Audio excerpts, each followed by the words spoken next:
appelle à la cohésion des leaders du Sud Kivu.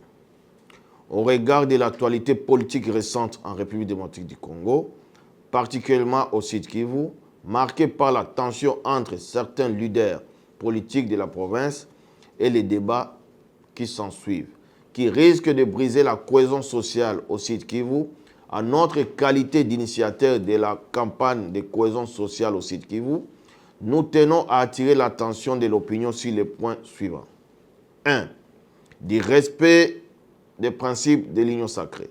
L'union sacrée de la nation repose sur un socle fondamental. L'adhésion sans faille à la vision du chef de l'État, son Excellence Félix Tshisekedi Tshilombo. À ce titre, aucun membre ne saurait, sans s'écarter de cet engagement, adopter les positions contraires à cette vision.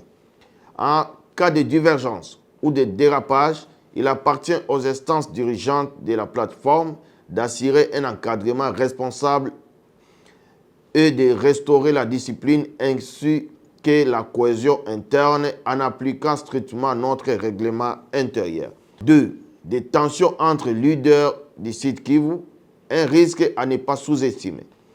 Les signaux récents de crispation entre certains leaders politiques originaires du Sud Kivu suscitent une vive inquiétude. Dans un contexte où cette province demeure confrontée à une situation sécuritaire préoccupante, notamment à raison de l'agression et l'occupation rwandaise. Toute division interne fragilise davantage les tissus sociaux et politiques locaux. Ces tensions, si elles ne sont pas rapidement contenues, pourraient 1. Affaiblir l'unité des communautés locales. 2. Compromettre les efforts de stabilisation menés par les chefs de l'État. 3. Offrir un terrain favorable aux forces de déstabilisation.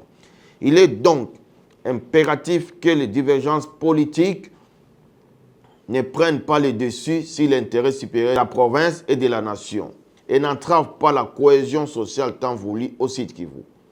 3. Nécessité d'une médiation responsable et inclusive.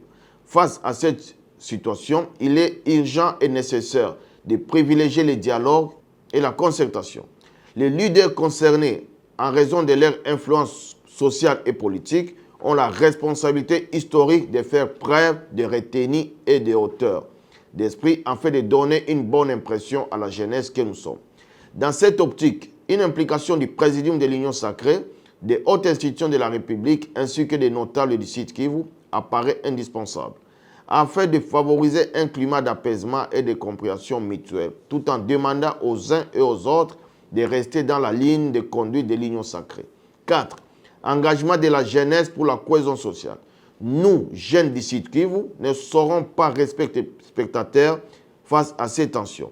Nous devons au contraire jouer un rôle moteur dans la promotion de la cohésion sociale et du vivre ensemble.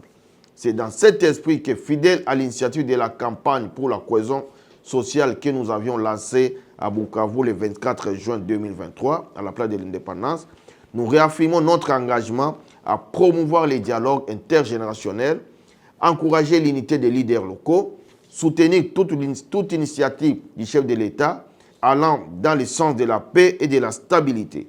Nous prenons donc à ce jour l'engagement d'approcher les instances compétentes, notamment les présidiums de l'Union sacrée, les présidents honoraires et actuels de l'Assemblée nationale, les présidents du Sénat, ainsi que certaines autres personnalités politiques et notables du Sud Kivu, afin de solliciter leur sagesse pour désamorcer les tensions latentes actuelles.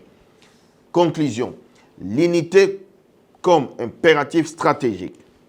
L'heure n'est pas aux querelles de positionnement politique. Elle est à l'unité, à la responsabilité et à la solidarité, surtout dans un contexte sécuritaire aussi sensible. Les leaders du Sud Kivu doivent incarner cette unité et éviter toute posture susceptible de diviser davantage les populations. La cohésion sociale reste la meilleure réponse face aux défis sécuritaires et politiques auxquels notre province est confrontée.